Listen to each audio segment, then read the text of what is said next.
साध संगत जी, the inspired stories channel पर आपका बहुत बहुत स्वागत है।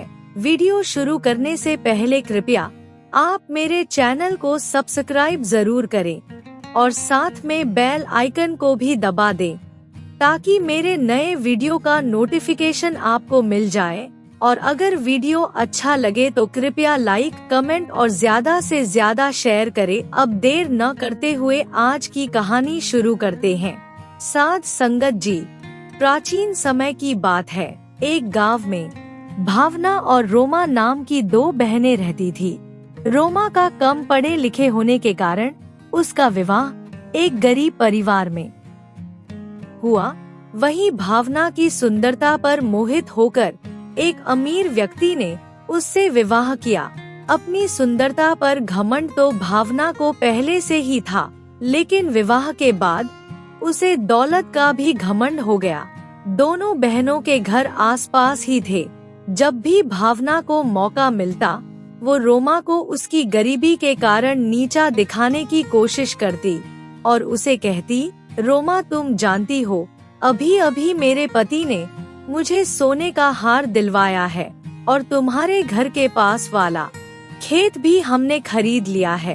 तुमने तो शादी के बाद कुछ भी नहीं खरीदा होगा, मगर तुम कर भी क्या सकती हो। तुम लोगों के पास तो खाने तक का इंतजाम नहीं है, फिर तुम हार कैसे खरीद सकती हो।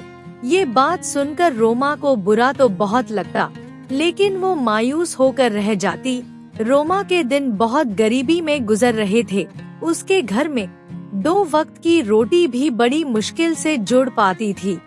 कई बार तो उसके घर ऐसा होता कि घर में खाने के लिए अन्न का एक दाना भी नहीं होता, तो वो भावना पास अपनी बहन के नाते कुछ पैसों की मदद करने के लिए कहती और साथ में ये भी कहती थी, जैसे ही हमारी फसल बिकेगी मैं तुम्हारे पैसे वापस कर दूंगी।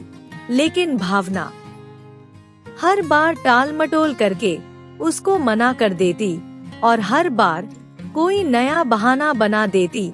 इस तरह भावना ने कभी भी अपनी बहन की मदद नहीं की। एक दिन रोमा ने सोचा, भावना भी मेरी कोई मदद नहीं करती, हर बार कोई ना कोई बहाना बना देती है। ये सोचकर उसने सोचा, क्यों ना मैं अपने बड़े भाई से कुछ मदद मांगूं, वो मुझे पैसे देने से कभी मना नहीं करेंगे। ये सोचकर वो अपने बड़े भाई के पास चल पड़ी। अभी वो थोड़ा दूर ही गई थी कि उसे एक महात्मा नजर आए। उनके हाथ में एक मटका था। रोमा ने उनसे कहा, महात्मा जी, इतनी गर्मी में आप इतना भारी मटका लेकर कहाँ जा रहे हो। महात्मा ने कहा, बेटा यही पास वाले गांव में मेरा घर है, बस वही ये पानी का मटका लेकर जा रहा हूँ। रोमा ने उनकी बात सुनकर कहा, महात्मा जी, मैं भी पास वाले गांव ही जा रही हूँ, आप ये मटका मुझे दे दो। महात्मा ने उसकी बात सुनकर कहा, बेटी तुम क्यों तकलीफ करती हो, मैं ये मटका खुद ले जाऊंगा। रोमा ने फिर कहा, बाबा मैं भी तो आपकी बेटी की तरह हूँ, इसलिए ये मटका मुझे दे दो। इस तरह रोमा ने महात्मा से मटका ले लिया और फिर दोनों साथ साथ चलने लगे। थोड़ी देर चलने के बाद वो गांव में पहुंच गए। रोमा ने महात्मा के घर पर मटका छोड़ दिया और फिर अपने भाई के घर चली गई। लेकिन उस समय उसका भाई घर पर नहीं था। घर में सिर्फ उसकी भाभी थी। उसने भाभी से भैया के बारे में पूछा तो उसने बताया कि वो कहीं बाहर गए हैं। रोमा ने कहा, लेकिन मुझे तो उनसे जरूरी काम था। भाभी ने उससे पूछा, तुम मुझे बताओ क्या काम है। उसने भाभी से कहा, भाभी हमारे घर की हालत अभी बहुत बुरी है, हमारे पास 2 वक्त के खाने तक के पैसे नहीं है। उसकी भाभी ने ये सुनकर कहा, तो फिर इसमें हम लोग क्या कर सकते हैं, अभी हमारे पास भी पैसे नहीं हैं। और उसके बाद उसने गुस्से से रोमा को कहा, पैसे मांगने के अलावा अगर कोई और काम हो तो बताओ, वरना यहाँ से चली जाओ। भाभी का इस तरह का व्यवहार देखकर रोमा ने कहा, ठीक है भाभी, फिर मैं चलती हूँ। रोमा दुखी मन से अपने गांव की तरफ चल पड़ी। रास्ते में उसे वही महात्मा जी फिर मिले। उनका घर गांव के रास्ते में ही था। महात्मा ने जब उसे दुखी देखा तो उससे पूछा, बेटी क्या बात है, इतनी परेशान क्यों हो? तब रोमा ने कहा, मैं अपने भैया के घर मदद मांगने के लिए आई थी। ये कहकर उसने अपनी सारी कहानी महात्मा जी को बता दी। महात्मा ने उसकी बात सुनकर कहा, बेटे तुम परेशान मत हो, ये 3 मटके पड़े हुए हैं, तुम उनमें से एक मटका ले लो। रोमा ने पूछा, बाबा किस लिए? महात्मा ने कहा, बेटी तुम इतनी दूर से पैदल चलकर आई हो और पैदल ही चलकर तुम्हें वापस भी जाना है। अगर तुम्हें रास्ते में भूख लगे तो इस मटके में लड्डू है, तुम लड्डू खा लेना। रोमा ने उदास मन से कहा, नहीं बाबा, मुझे कुछ नहीं चाहिए, आपने मुझसे पूछ लिया, बस यही बहुत है। महात्मा ने उसे फिर कहा, तुम मेरी बेटी जैसी हो, इसलिए मना मत करो। बेटी कभी भी बाप के घर से खाली हाथ नहीं जाती। जब महात्मा ने बहुत कहा तो रोमा ने वो मटका ले लिया। उसके बाद रोमा ने बाबा से कहा, अच्छा बाबा, अब मैं चलती हूँ, वरना मुझे गांव पहुँचते पहुँचते शाम हो जाएगी। ये कहकर रोमा अपने गांव की तरफ चल पड़ी। जब वो घर पहुँची तो उसका पति घर आ गया था। उसने रोमा से पूछा, आज तुम अपने भैया के घर मदद मांगने के लिए गई थी, क्या उन्होंने तुम्हारी कुछ मदद की? रोमा ने उसकी बात सुनकर उदास मन से कहा, भैया तो घर में नहीं थे, लेकिन भाभी ने मुझे बेइज्जत करके घर से भगा दिया। उसके पति ने दुखी मन से कहा, इसका मतलब हमें आज भी भूखा रहना पड़ेगा? रोमा ने कहा, नहीं, आज हमें भूखा नहीं रहना पड़ेगा।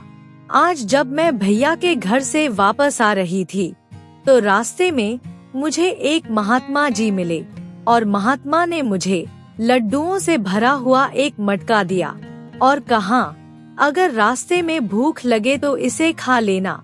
लेकिन मैंने वो लड्डू नहीं खाए। मैंने सोचा घर पहुंचकर हम दोनों खाएंगे। ये सुनकर उसका पति खुश हो गया। वो बोला, अब जाओ जल्दी से लड्डू ले आओ, मुझे बहुत भूख लग रही है, मैंने सुबह से कुछ नहीं खाया। अपने पति की बात सुनकर रोमा लड्डू लेने के लिए दूसरे कमरे में गई। जब रोमा ने मटके को खोला तो वो चौंक गई, क्योंकि मटके में लड्डुओं की जगह सोने की ढेर सारी मोहरें थी। उसने अपने पति को आवाज लगाई। जब वो उसके पास पहुंचा तो मटके के अंदर इतनी सारी सोने की मोहरें देखकर हैरान रह गया और बोला, तुम्हें ये मटका किसने दिया है? रोमा ने कहा, मैं सच बोल रही हूँ, मुझे ये मटका महात्मा जी ने दिया है। ये सुनकर उसका पति बोला, भाग्यवान, मुझे तो अपनी आंखों पर विश्वास नहीं हो रहा। मुझे लगता है ऊपर वाले ने हमारी सुन ली। दोनों बहुत खुश हुए। उसके बाद उन दोनों ने गांव में खेती करने के लिए एक जमीन खरीद ली। रोमा की इतनी तरक्की देखकर भावना को बहुत जलन हो रही थी। उसने अपने पति से कहा, मेरी बहन इतनी पैसे वाली कैसे बन गई?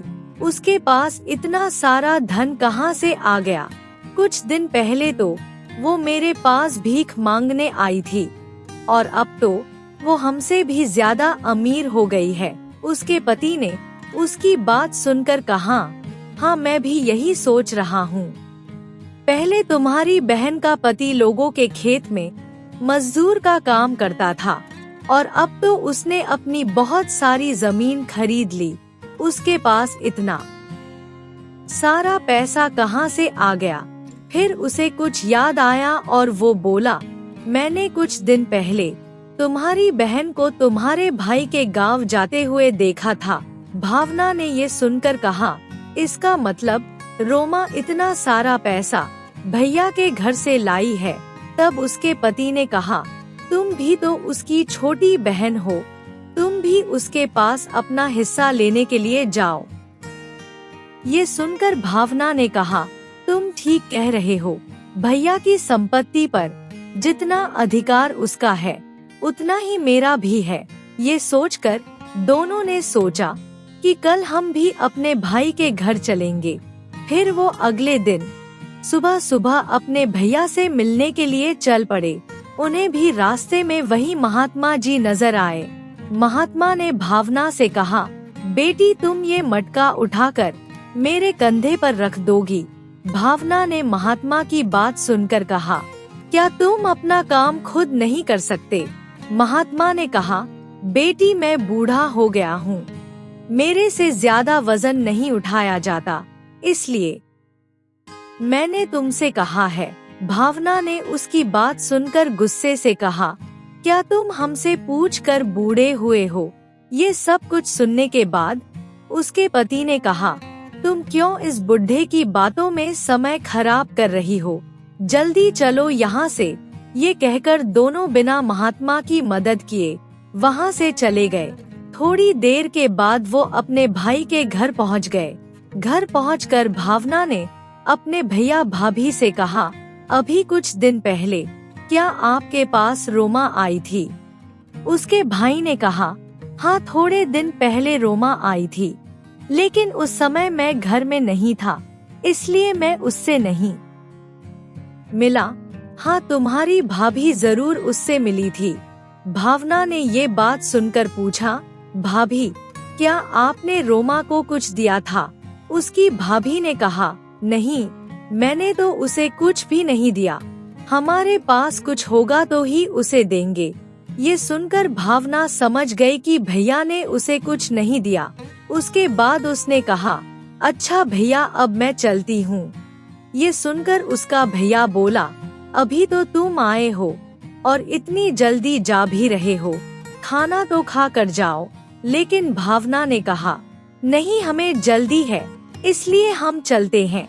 उसके बाद दोनों वापस अपने गांव की तरफ चल दिए। रास्ते में भावना ने अपने पति से कहा, भैया ने तो उसे कुछ नहीं दिया, तो फिर उसके पास इतना सारा धन कहाँ से आया? उस समय गर्मी बहुत ज्यादा थी। भावना ने अपने पति से कहा, मुझे बहुत प्यास लग रही है, तुम कहीं से पानी लेकर आओ, नहीं तो मैं चक्कर खाकर गिर जाऊंगी। तभी दोनों को सामने एक झोपड़ी नजर आई। ये झोपड़ी उसी महात्मा जी की थी। महात्मा ने जब उनको देखा तो पूछा, क्या बात है बेटी, मेरे घर की तरफ कैसे आना हुआ? भावना ने कहा, बाबा थोड़ा पानी मिल सकता है क्या? महात्मा ने उसकी बात सुनकर कहा, क्यों नहीं बेटी, अंदर आओ।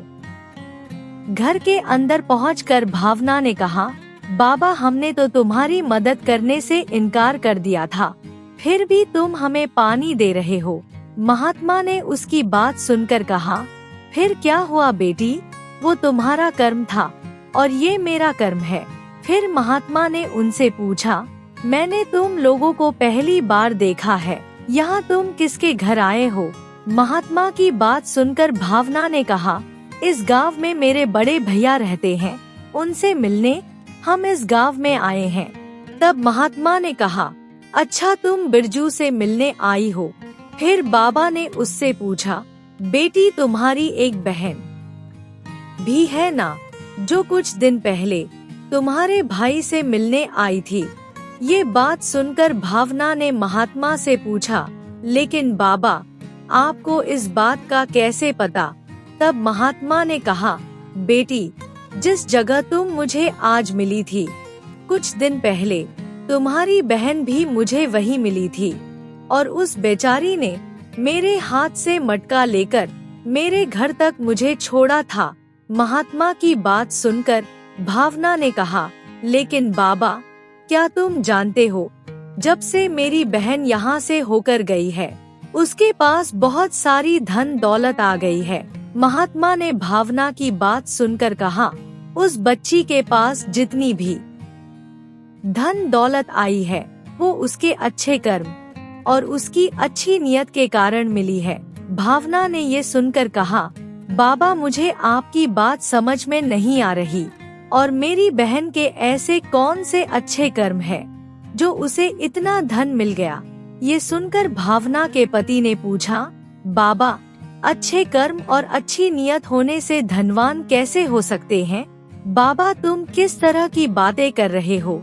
महात्मा ने उसकी बात सुनकर कहा, यहाँ पर जितने भी मटके रखे हुए हैं ये कोई साधारण मटके नहीं है।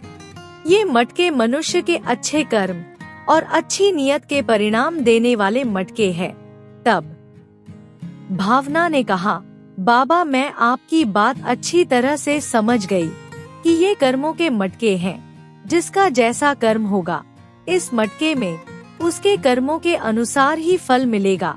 महात्मा ने उसकी बात सुनकर कहा, अब तुम बिल्कुल ठीक समझी हो बेटी।